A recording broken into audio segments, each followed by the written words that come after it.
Hi students, welcome back.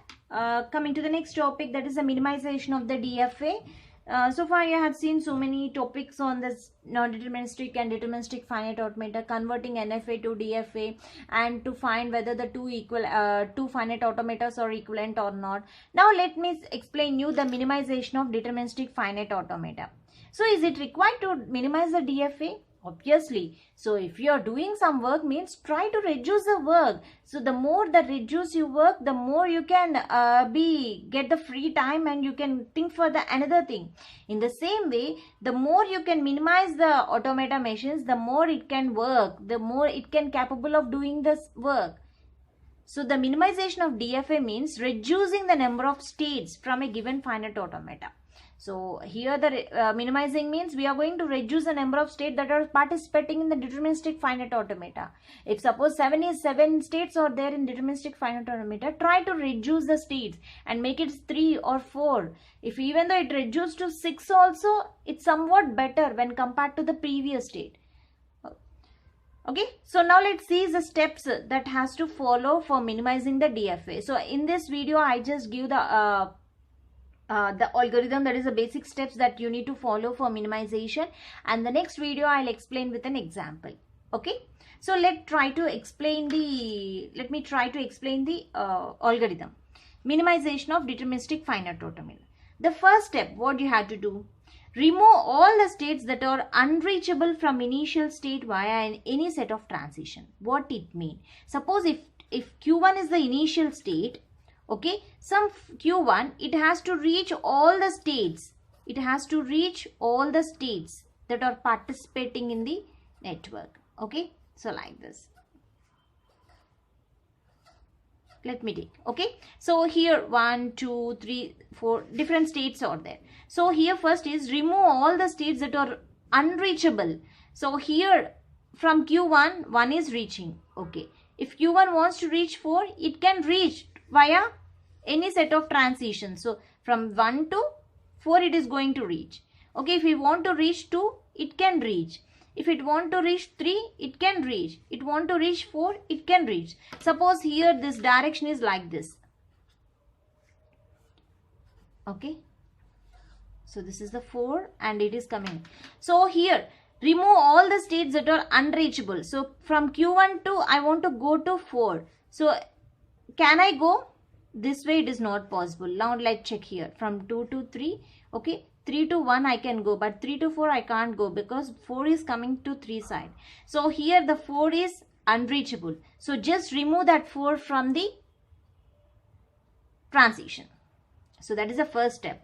Remove all the states that are unreachable from initial state. From initial state to which state is not unable to reach, just remove that transition from that node from the transition. That's first step. Second, draw the transition table for all pairs of states. So after removing this state, draw the transition table for the remaining states. The remaining states, whatever that are participating in the network, those states has to, for that you need to draw the transition table. Okay, next. Now split the transition table into 2 tables. So whatever the transition table I got, that table I want to split into T1 and T2. Why I am splitting? Okay, let me tell you. First, follow the algorithm. Then you can, after seeing the example, you can clearly understand. So, after removing the unreachable state, I draw the transition table. So, I am splitting the transition table into 2 tables, T1 and the T2. Now, T1 contains all final states and T2 contains non-final state. Means here the initial state is also there.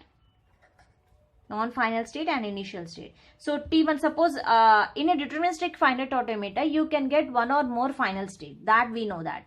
So if whatever the final states that are there, that final state should be is one table, and the remaining initial and intermediate state will be in another table. T1, T2. T1 contains all final states. T2 contains non-final states. Now step 4. Okay, I divided the 2 tables, one transition table into 2 tables. Next, what I have to do? Now find similar rows from table T1. So if you take the T1, you need to find the similar rows. I had drawn the transition table, right? So in this, I need to find the similar rows. So that is the transition function. Let's say A and B is the input, and this is the transition function you get. Okay, you'll get here the transition function. If transition function, let me take Q and R. If transition function of QA is equal to the P and the transition function of Q on A is equal to P, so here also you'll get the same P and P. Okay. If you are having the similar rows, so this Q and R is having the similar rows P, P, P, P. Okay. In that case, that is, find two states which have the similar values of A and B. A and B is having the same similar values, same states P, P, P, and remove one of them. So here these two are equal. So just remove one state. One row you have to remove. Means I am reducing, I am minimizing my table. So remove one and replace here.